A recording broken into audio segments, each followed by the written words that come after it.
नमस्कार दोस्तों, आप क्राइम तक देख रहे हैं। सीधा मुद्दे पर आते। समीर वानखेड़े, कल कुछ चैट्स वायरल हो रही है। हाई कोर्ट में प्रोटेक्शन तो मिल गई अभी मंडे तक, लेकिन उसके बाद क्या होगा? क्या आरोपी को गिरफ्तार किया जाएगा? जब आप पद पर थे, यानी कि जब आप जोनल डायरेक्टर थे, तब अगर आपको दिख रहा था कि आपके साथ अन्याय हो रहा है या फिर कोई इस केस को अपने हिसाब से डील कर रहा है, तब आपने क्यों विरोध नहीं किया? शायद इसलिए नहीं किया क्योंकि आपको पता नहीं था कि यह परिस्थिति पैदा हो जाएगी। अब सवाल ये उठता है कि अब विरोध करने का क्या मतलब है?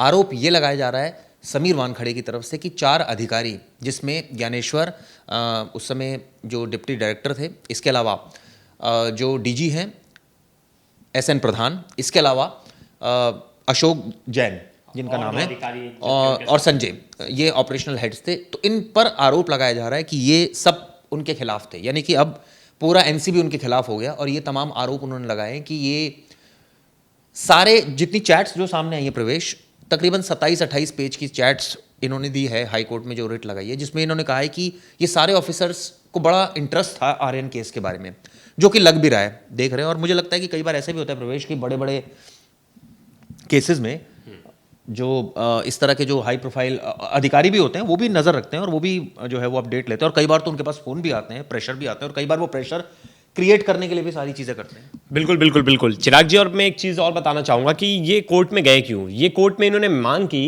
कि उस टाइम जो डिप्टी थे ज्ञानेश्वर सिंह के ऊपर क्रॉस FIR की जाए।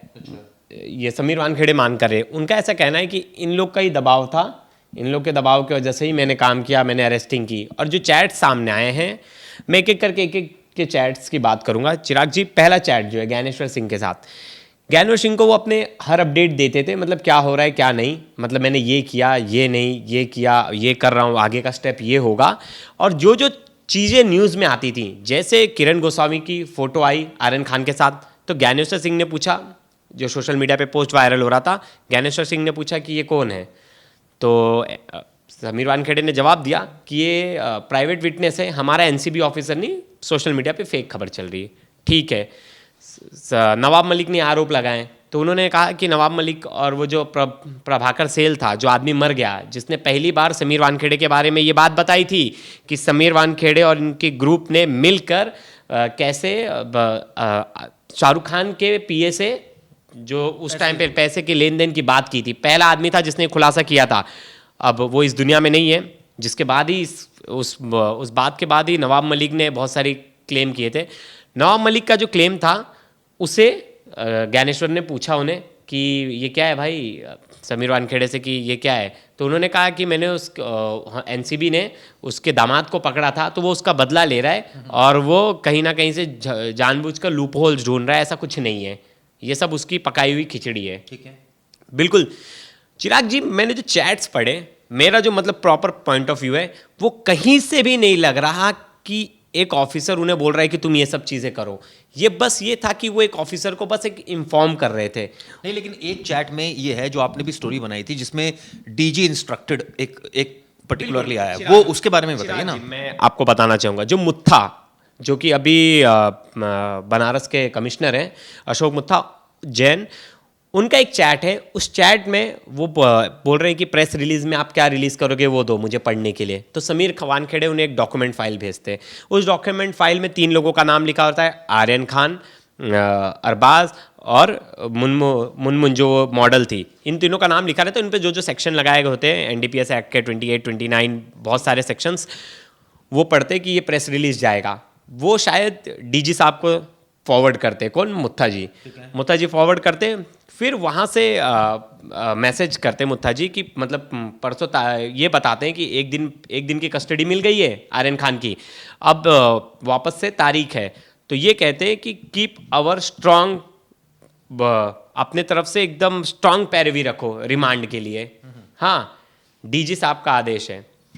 उन्हें भी लगता होगा केस स्ट्रांग है, इतना बड़ा जब सेक्शंस लगाया है। देखिए, अरेस्टिंग जो हुई है समीर वानखेड़े ने की है, सेक्शंस जो लगाए गए हैं वो समीर वानखेड़े ने लगाए हैं। ये कहीं चैट में नहीं लिखा है कि इन्होंने बोला कि तुम ये सेक्शन। एक सवाल है कि जब ये पूरा मामला प्रकाश में आया था, कोर्ट ने जब अब बरी कर दिया आर्यन खान को, तो जब आपको दिख रहा था शुरुआत में कि कोई रिकवरी नहीं है और रिकवरी जो है वो with in the permissible limit है, तो मुकदमा क्यों दर्ज किया उसके खिलाफ? पहली बात, मुकदमा किसने दर्ज किया, किसके कहने पर दर्ज हुआ? अगर प्रेशर था समीर वानखेड़े के पास कि भाई प्रेशर था ऊपर से, तो उस समय उन्होंने रेस क्यों नहीं की? बात ये, वो तो बहुत ईमानदार अफसर है, उनको रेस करनी चाहिए थी कि जी मैं नहीं करूंगा जी, आप किसी और से करा लीजिए, मैं इस जो है ये केस मैं इन्वेस्टिगेट नहीं करूंगा, आप किसी और को करा लीजिए। उस केस में सबसे पहला जो गड़बड़ हुई वो यही हुई कि आपने आर्यन खान के खिलाफ मुकदमा दर्ज किया, उसके पास आपने पोजीशन दिखाया। मैं कह रहा हूं ठीक है, 0.5%। क्यों? जब आपको दिख रहा है कि 0.5 वो ग्राम। कोई केस ही मेड आउट नहीं हो रहा, उसमें उनकी बेल भी शुरुआत में हो गई, उसके बाद आरोप मुक्त कर दिया। आप सोचिए कोई आरोप ही नहीं है, आपने पहला ही केस फर्जी बना दिया उसके खिलाफ। क्यों? क्यों? किसके कहने पर बनाया समीर वानखेड़े ने? नहीं, ये किसी के कहने पर नहीं बनाया, क्योंकि मैंने पूरी चैट्स पढ़ी हैं, उसमें कहीं भी नहीं क्या लिखा किसी है। अधिकारी ने कहा था कि ऐसा केस बना दो? किसी नहीं। चैट में ये बात आई है? नहीं, किसी भी चैट में ये बात नहीं है कि तुम जबरदस्ती उस पर केस बनाओ या ये सेक्शंस लगाओ, कहीं भी ये नहीं है। अगर ये सेक्शंस लगाने की बात की है कि उसको छोड़ दो, बिल्कुल नहीं, ये भी बात नहीं हुई किसी है। एक जगह कोई ये कहीं भी एक चैट में कहीं भी एक बार नहीं हुई है। चैट्स बस इतनी है कि वो जो चीजें कर रहा था उस चीजों की डिटेल देता था कि हाँ। इसमें एक चीज और भी होती है, जब अधिकारी इस तरह की चैट्स करते हैं, जिनको भी पता है इतना बड़ा हाई प्रोफाइल मामला है, कल को कोई इसका ट्विस्ट एंड टर्न भी हो सकता है, तो क्या आपको लगता है कि अधिकारी चैट्स पर बात करेंगे इस तरह की? बिल्कुल नहीं करेंगे, बिल्कुल नहीं करेंगे। लेकिन ऐसा आप सबूत भी कैसे लाओगे कि उन्होंने मेरे पे प्रेशर बनाया? आप एक ऑफिसर हो, आप ये बोलकर थोड़ी ना जाते हो कि मेरे पे प्रेशर बना है। आपको कोर्ट में अकेला खड़ा करेंगे और आपको पूछा जाएगा, भाई तुम कुछ गलत हो रहा था तो तुम आवाज उठा सकते थे, तुम हट सकते थे। सवाल एक लाइन में पूछना चाहता हूं, 25 करोड़ रुपए किसने मांगे? किसके लिए मांगे? जो आदमी था किरण गोसावी, वो किसका आदमी था? वो 25 करोड़ रुपए किस हैसियत से मांग रहा था? किसके बिहाफ पर मांग रहा था? या वो इंडिविजुअल मांग रहा था? ये बात भी सामने आनी चाहिए। 25 करोड़ रुपए क्यों मांगे गए, और ये क्यों कहा गया कि 12 करोड़ रुपए समीर वानखेड़े को देने हैं? क्या समीर वानखेड़े की तरफ से मांगे गए थे? अब वो जो मर्जी बातें कहें, लेकिन सच्चाई तो यही है ना जो अब निकल कर आ रही है। इसका एविडेंस है क्या उनके पास? एविडेंस है इस बात का कि ये प्रूव करे कि भाई वो रिश्वतखोरी में इन्वॉल्व नहीं थे? है इस बात का कोई एविडेंस? बताएं क्या एविडेंस है? बिल्कुल नहीं चिराग जी, बिल्कुल नहीं। और उन्होंने अब सोचा है कि मैं लपेटा जा रहा हूं तो मैं अपनी पूरी टीम को लपेट लूं, क्योंकि इंपॉर्टेंट है वो अपनी पूरी टीम को क्यों लपेट रहे हैं, इसका मैं एक बेस्ट बताऊंगा। क्योंकि देखिए, जो इन्वेस्टिगेशन किया है वो इन्हीं के ऑफिसर्स ने किया है ना। जो रिपोर्ट फाइल की है समीर वानखेड़े के खिलाफ, वो एनसीबी के ही ऑफिसर्स ने फाइल की है, उन्हीं के इन्वेस्टिगेशन के। एक सवाल ये भी उठता है कि उन्होंने क्यों इन्वेस्टिगेट किया इस केस को? ये तो कोई इंडिपेंडेंट एजेंसी भी कर सकती थी कोई इन्वेस्टिगेशन। जब आपको दिख रहा है कि प्रिवेंशन ऑफ करप्शन का, चलिए वो दर्ज कर सकते हैं, नहीं कर सकते, सीबीआई कर सकती है, वो एक कानूनी पहलू अलग बात है, लेकिन सवाल ये उठता है कि जिन अधिकारियों पर आप आरोप लगा रहे हैं वो तो आपके सीनियर अधिकारी हैं, आपने उन्हीं को दे दिया इन्वेस्टिगेशन का जिम्मा, तो वो तो अगेंस्ट ही बोलेंगे ना, वो फेवर में थोड़ी बोलेंगे। चिराग जी, पहले अगेंस्ट में नहीं बोल रहे थे, ये बात बहुत ध्यान देने वाली थी। पहले सपोर्ट कर रहे थे। जो पुराने चैट्स देखेंगे तो पुराने चैट्स में वो लोग उन्हें सपोर्ट कर रहे थे। एक चैट में तो ये भी कह रहे थे समीर वानखेड़े कि तुम पे बहुत भरोसा है, और समीर वानखेड़े ने ये बात बोली थी कि आई एम ब्लेस्ड कि मेरे ऐसे बॉसेज हैं, मेरे ऐसे बॉसेस हैं। लेकिन बॉसेस को नहीं पता था ना कि इधर क्या खिचड़ी पक रही है।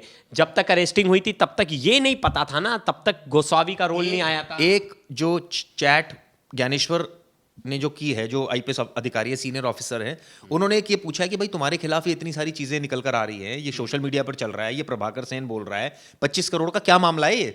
तो उसने बोला ये तो उसके नवाब मलिक का प्लॉट है, ये इसमें कुछ नहीं है। भाई आपके खिलाफ कोई एक पर्टिकुलरली चीज चल रही है तो आपको आके उसका प्रॉपरली जवाब देना चाहिए ना। चलिए मैं तो कह रहा हूँ ठीक है, हो सकता है ये पॉलिटिकल भी हो, लेकिन सवाल ये उठता है कि क्या किसी भी चैट से ये प्रूव हो रहा है कि वो फेवर ले रहे हैं? वो लोग कह रहे हैं कि ऐसे करो भाई, आप भी वो तो पूछ रहे हैं, आप बल्कि उनको कानून बता रहे हो कि सीआरपीसी में ये प्रोविजन है कि हम इंडिपेंडेंट विटनेस भी रख सकते हैं। तो उसमें हमने क्या गलती करी? हमने तो इंडिपेंडेंट विटनेस इसलिए रखे क्योंकि एक प्रोविजन है कानून में। हमने कौन से कानून का उल्लंघन किया? ये समीर वानखेड़े का कहना है। बिल्कुल समीर वानखेड़े ने कहा है चैट में, जब उनसे ज्ञानेश्वर ने पूछा कि तुम अपने साथ प्राइवेट विटनेस क्यों लेके गए, तो उसने बताया कि सीआरपीसी की 32 के तहत हम लेके जा सकते हैं अपने साथ प्राइवेट विटनेस, प्राइवेट लोगों की हेल्प ले सकते हैं। तो ये बात समीर वानखेड़े उनको खुद वो कर रहा है कि बता रहा है कि नहीं सर, ये हमारे तो लॉ में है, हम ऐसा कर सकते हैं। तो वो अपनी जस्टिफाई करने की चीजें कर रहा था। वो 4 अधिकारी जब आप महकमे में थे तो वो आपके अपने थे, अब आपके खिलाफ उन्होंने जांच कर ली तो आप चारों के खिलाफ हो गए। आपने चारों की चैट्स सामने रख दी, वो भी आपकी 50 चैट्स रख देंगे अभी सामने वानखेड़े साहब, वो भी आपकी 50 चैट्स रख देंगे निकाल कर। चैट से निकल क्या रहा है? मैं तो सबसे मेन पूछ रहा हूँ, कुछ क्या निकल रहा है उससे? उससे क्या ये पता लग रहा है कि वो फेवर ले रहे हैं या दे रहे हैं फेवर, या आपसे मांग रहे हैं या आपको प्रेशराइज कर रहे हैं? कुछ भी नहीं। डीजी इंस्ट्रक्टेड, तो ये तो इस सेंस में भी हो सकता है डीजी ने अगर इंस्ट्रक्ट किया है कि वो चाह रहे केस स्ट्रांग बने, जैसे प्रवेश कह रहा है कि वो इस सेंस में भी बोल सकते हैं। कोई ये कह रहे हैं कि पीसी मत मांगिए, बल्कि उन्होंने तो ये बोला कि ये तो जुडिशियल, एक चैट ये भी है कि जिसमें समीर वानखेड़े ने बोला कि सर ये तो जुडिशियल कस्टडी मिल गई शुरुआत में, शायद ऐसा हुआ था, जुडिशियल कस्टडी मिली थी।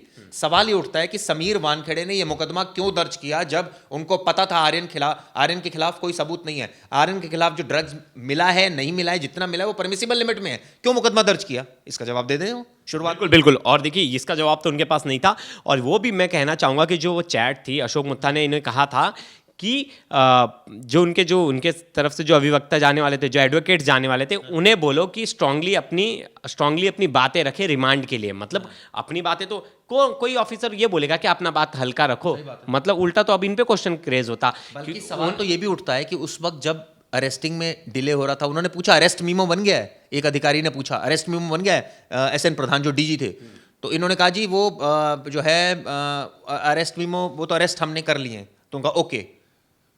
तो कहने का मतलब ये है कि ठीक है वो पूछ रहे थे सारी चीजें, अब इसको इस सेंस में भी देख सकते हो कि भाई वो क्यों पूछ रहे थे, उनकी इतनी क्या सभी अधिकारियों को इतनी क्या ज्यादा दिलचस्पी हो गई। एक चीज नेशनल न्यूज था, एनसीबी ट्रेंड हो रहा था, एनसीबी बायकॉट ट्रेंड, बीजेपी का एनसीबी ऐसे बहुत सारी चीजें हो रही थी।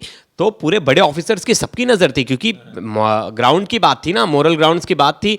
जब ये प्राइवेट विटनेसेस के वीडियो आने लगे, जब एक बड़े मिनिस्टर ने लाकर एक आदमी को बिठा दिया, वो बोल रहा है कि इन लोग ने धांधली की है, 50 करोड़ रुपए मांग रहे, तो इन सबको, बड़े से बड़े ऑफिसर सबको आना पड़ा, क्योंकि हर कोई सवाल पूछ रहा था एनसीबी के बड़े ऑफिसर्स के पास सीधा जाकर, तो सबको लेना पड़ेगा। अगर कोई बड़ा केस होगा तो क्यों नहीं होंगे, सब इन्वॉल्व होंगे। तो ये कहना मुझे लगता नहीं कि ठीक होगा कि सब ऑफिसर्स क्यों इन्वॉल्व हुए थे, क्योंकि इंडिया के लाइमलाइट वाला न्यूज़ था। आप पता है न्यूज़ आर्टिकल्स भेजते थे कि सर देखो हम लोग नंबर 2 पे ट्रेंड कर रहे हैं। समीर वानखेड़े बोलता था हम ट्विटर पे नंबर 2 पे ट्रेंड कर रहे हैं एनसीबी, और वो हमसे पीछे ट्रेंड कर रहे हैं। मतलब ये सब चीज़ें भेजता था, कन्विंस करने की कोशिश करता था, सोशल मीडिया पे इनकी कैसी वाहवाही हो रही है वो सब भी मैसेज भेजता था, देखो सर लोग हमारे बारे में क्या कह रहे हैं, कितना अच्छा बोल रहे हैं। मतलब ये पूरी तरह वो था कि, और देखिए ऑफिसर्स ने एक मैसेज लिखा था कि we trust you Sameer Wankhede, हम तुम पे पूरा विश्वास करते हैं। मतलब एक ऑफिसर अपने कोई अच्छा ऑफिसर काम कर रहा है तो उस पर ट्रस्ट ही करेगा ना। उन्हें क्या पता उनके पीठ के पीछे क्या हो रहा है। जब उनके पीठ के पीछे कुछ गलत हुआ तो इंक्वायरी बैठी, और इंक्वायरी बैठी तो नाम आया। यही तो सच्चाई होती है कि अपने टीम का भी कोई कुछ गलत करे तो उसके खिलाफ बोलो, उसके खिलाफ लिखो, उसके खिलाफ सब कुछ करो। तो मेरे को तो लगता है कि जितने भी बड़े ऑफिसर उन्होंने अच्छा काम किया, अगर उन्होंने अपनी टीम वो चाहते तो बचा लेते। चलिए इसमें अब आगे क्या होगा देखने वाली बात होगी। क्या अरेस्ट किया जाएगा, क्या सीबीआई इस मामले में क्रॉस एफआईआर दर्ज करेगी, क्या इस मामले में अधिकारियों ने दबाव बनाया, क्या अंडर प्रेशर थे समीर वानखेड़े, और अगर थे तो उन्होंने, वो तो ईमानदार की मूर्ति है, उन्होंने क्यों विरोध नहीं किया, क्यों आर्यन खान पर मुकदमा बना दिया। ऐसे तमाम सवाल जो आने वाले वक्त में इस पर डिटेल में जो एनालिसिस होगा और क्या इसका हश्र रहेगा देखने वाली बात होगी। वीडियो कैसे की जरूरत आएगा। अब बिल्कुल एक जाने से पहले एक चीज़ बताना चाहूँगा कि ये जो चैट है ये आप हमारे वीडियोस में देख नहीं पा रहे हो, तो ये चैट्स के जो हमने खबर की है crimetak.in पर, ये चैट्स के लिंक हम अपने कमेंट सेक्शन पर डाल देंगे, पिन कर देंगे। आप हमारे वेबसाइट पर जाके ये सब चैट्स और ये खबरें पढ़ सकते हैं, तो बिल्कुल जाइए वहाँ पढ़िए और खुद अपनी राय रखिए इस पर। www.crimetak.in पर आप जाइए, ये तमाम जो लिंक्स हैं वो प्रवेश आपको कमेंट्स बॉक्स में जो पिन कर देगा, ताकि आप लोगों को और आसानी हो तमाम चीज़ें समझने की, क्योंकि उसमें चैट में एक चीज़ मेंशन है और आप क्वेश्चन आंसर आप खुद ही इवेल्युएट कीजिएगा, आपको खुद ही पता लग जाएगा सच्चाई क्या है। आप क्या सोचते हो इस पर। तो तब तक के लिए धन्यवाद, कल के एपिसोड के लिए बने रहिएगा।